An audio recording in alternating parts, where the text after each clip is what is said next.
Fix: this copy of Microsoft Office is not activated. Microsoft Office Activation Wizard pop-up message. OK. At first click to close this program. Now click to open this PC. Open local disk C.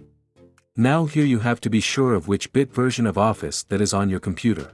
Like if it's 32-bit. Open Program File 86 folder. That's for 32-bit. Now here type to search. Hit enter on your keyboard. Here is the application that we need. Right-click on it. Here select Run it as administrator. Done.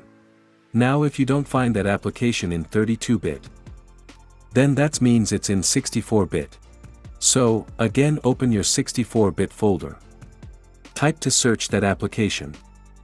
If it's there just run it, but if it's not, then that means is in the other folder that we open it ready. So, move down on the Start menu and then restart your computer. After that, open and check to see.